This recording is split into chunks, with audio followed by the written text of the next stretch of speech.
Hello, everyone. Welcome back to the Hockey Kid. And today I'm going to talk about the NHL Selke Trophy.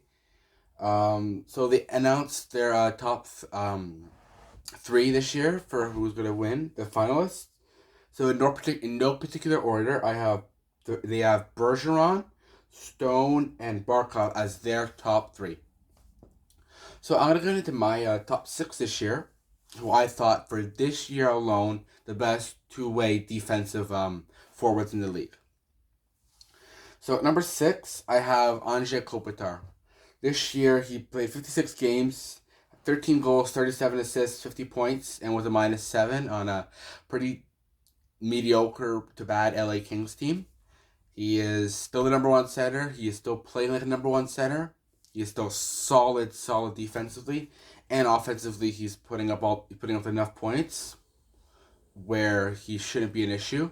Especially beginning of the year where he was really good. That was amazing.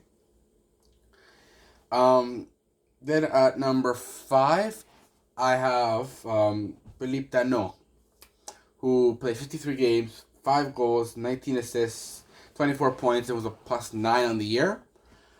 The thing with Dano is he doesn't have the offensive capabilities that a Bergeron has, that a Stone has, that a Barkov has, who are in the top three.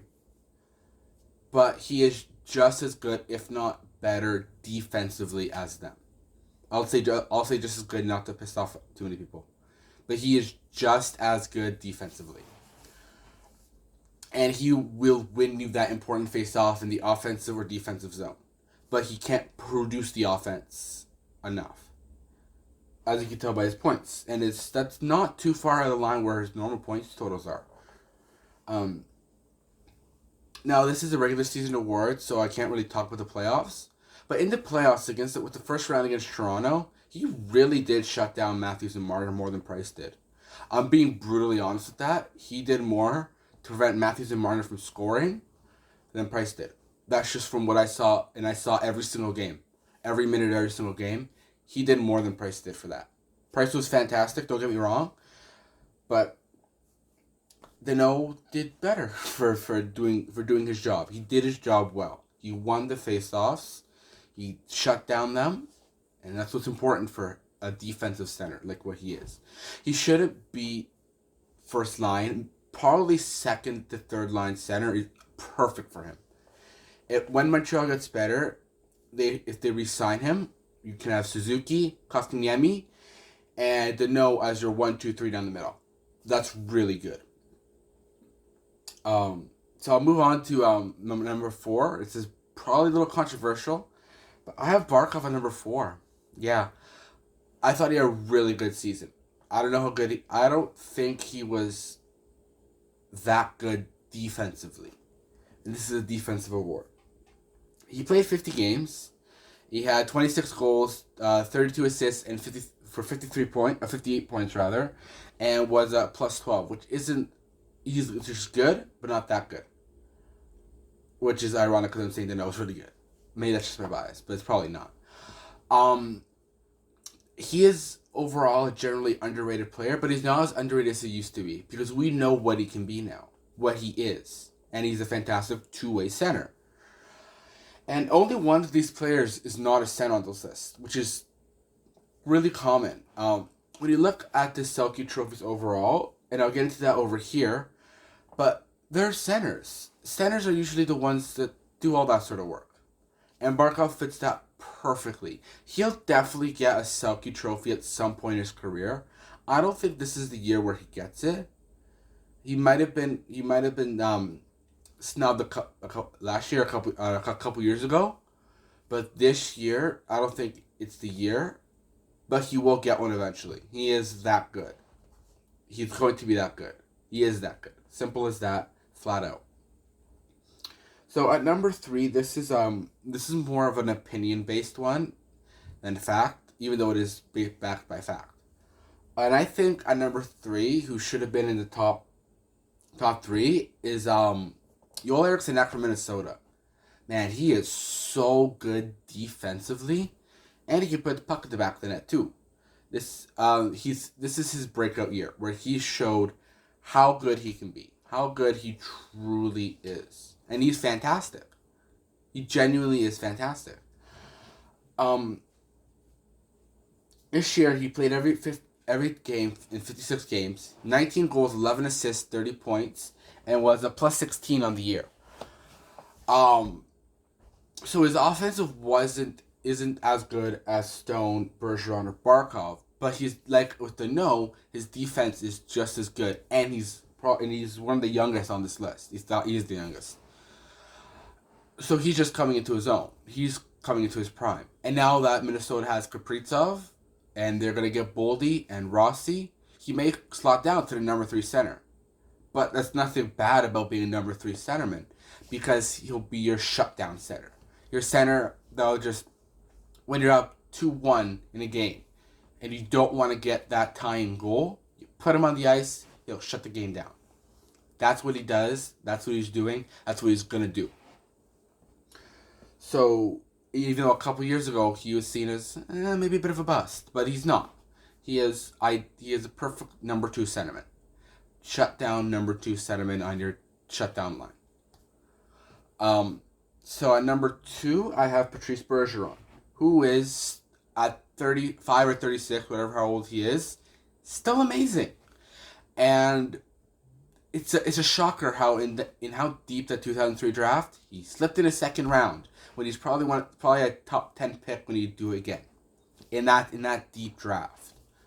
When I look back at how I know I bring it back to Montreal, but how they passed on him and how a lot of teams passed on a player like Bergeron, whatever everyone else was still fantastic. That draft was so good. So like passing on Bergeron isn't that big of a mistake because you probably got another really good player.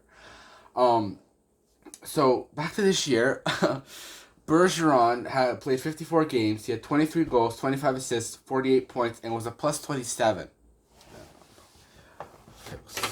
Yeah, plus 27. Yeah, that just annoyed me. So he's had a good year, and he's not getting younger, but he's still so good in the face-off circle and defensively. He's still great offensively. He can still drive the play. Even at 36, he's still playing like a number 1 centerman, which is honestly, I think, a little bit crazy. He is doing this with a really good Boston team as well, playing with Marchand, playing with Bergeron in the perfection line, which is weird because it's not even the best line in the league. I'll get to that at some point. So I don't think he's been the best for this year, because I think Mark Stone's been the best. Defensive 2-way forward, that's Mark Stone. And he's a winger.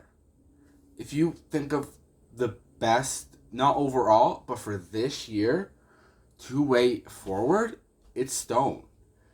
He is the turnover machine. He'll cause a turnover and you're like, wait, what? I had it in my stick, like right here, right? I had it? It's over there now. He took it away. When you watch him play, you look and you're like, how did you do that? I'm genuinely curious. How the hell did you do that? Yeah, so this year he played 55 games. He had 21 goals, 40 assists for 61 points, and was a plus 26 on the year. He is fantastic. There's no other way of putting it, but he's fantastic. He's only 29, so he's relatively young, and I think he's just really good. Seeing Vegas games, and especially, I know this is a regular season award, so I can't really talk about the playoffs, but in the playoffs, he just causes turnovers, which is really part of a 2-way game. And he's solved the other parts defensively on the ice. He's good positioning, really smart player. Looking back at that trade, it's really a soft because we don't know what Ottawa's players are going to do. That's off topic for this award, but Mark Stone, and he was a late round steal, so that's just amazing. So now I'm going to get into the past, because I have room this time, past 11 winners of this award. So last year, Sean Couturier won his first Selke Trophy in 2020. He absolutely deserved it. Without a doubt, was the best two-way defensive forward in the game, which is weird because he'll score a lot of points that year, even though it's a mostly defensive award. The year before that, the year St. Louis won the cup, Ryan O'Reilly won the Selke Trophy, and for years he's been fantastic.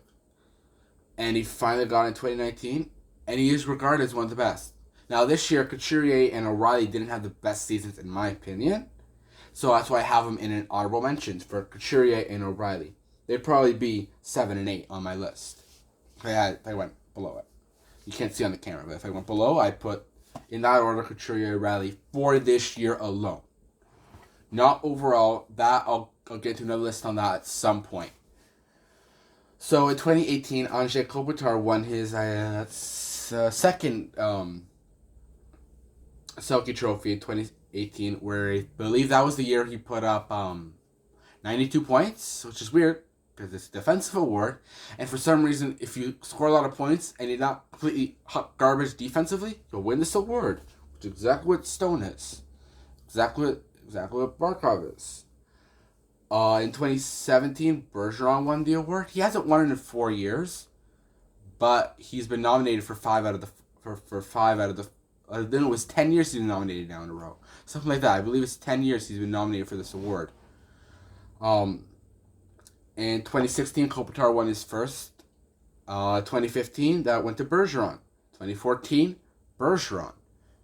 2013, it went to Taves to break up another award by Bergeron. And then 2011, on that Vancouver Canucks team, Ryan Kesler. That's a name you haven't heard in a while. And this was before I was interested in hockey. Pavel Datsyuk.